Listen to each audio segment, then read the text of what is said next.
Praise lord sisters and brothers, దేవుని నామానికే మహిమ కలుగుగాక. మరి ఈ దినమున మరొకసారి వాగ్దానముతో కూడిన సాక్ష్యము చెప్పుకొనుటకు దేవుడు కృప చూపించారు. అందుని బట్టి దేవుని నామానికే మహిమ కలుగుగాక. మొదటిగా నేను వాగ్దానం చెప్తాను సిస్టర్, తర్వాత దాని ద్వారా వచ్చిన సాక్ష్యమును మీతో షేర్ చేసుకుంటాను. మరి వాగ్దానం ఏమిటంటే సామెతలు 3వ అధ్యాయము 24వ వచనము. పడుకొనున్నప్పుడు నీవు భయపడవు, నీవు పరుండి సుఖముగా నిద్రించెదవు. అకస్మాత్తుగా భయము కలుగునప్పుడు, దుర్మార్గులకు నాశనం వచ్చినప్పుడు నీవు భయపడవద్దు. ఆమె పడుకున్నప్పుడు నీవు భయపడవు, నీవు పరుండి సుఖముగా నిద్రించెదవు. మరి ఈ యొక్క వాగ్దానంను నేను స్వతంత్రించుకోవడం జరిగింది సిస్టర్. నాకు అసలు నైట్ టైంలో నాకు అస్సలు నిద్ర రాకపోయేది. ఒక్కొక్కసారి 15 రోజులు 20 రోజులు అస్సలు నిద్ర రాకపోయేది.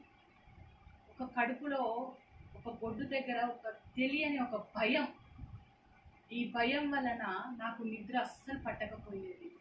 ఇంకా అట్లనే బెడ్ మీద పడుకొని ఇట్లా కళ్ళు మూసుకునేదాన్ని తప్ప నేను నిద్రలో పోయేదాన్ని కాదు.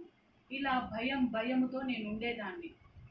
అయితే దేవుడు అప్పుడు నేను మందిరంలో దేవుణ్ణి అడిగాను, అయ్యా నీ మందిరంలో నేను చేసే ప్రార్థనలు నువ్వు అంగీకరిస్తావు కదా, మరి ప్రభు నీ మందిరంలో ఆనందం చేత తృప్తిపరుస్తావు అని వాగ్దానం ఇచ్చావు కదా నాయన.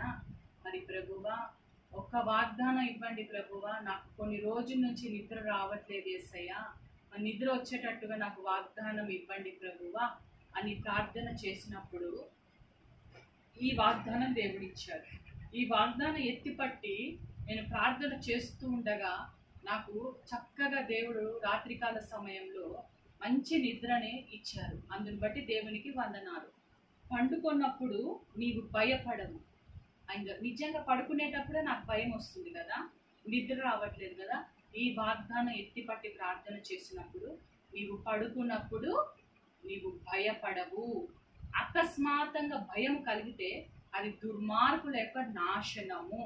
కాబట్టి నువ్వు భయపడవద్దు, నేను నీకు తోడై ఉన్నాను అని దేవుడు వాగ్దానం ఇచ్చాడు. ఈ వాగ్దానం ఎప్పుడైతే నేను ఎత్తిపట్టి ప్రార్థన చేయడం జరిగిందో అప్పటి నుంచి నాకు సంతోషముగా నిద్ర రావటం జరుగుతుంది.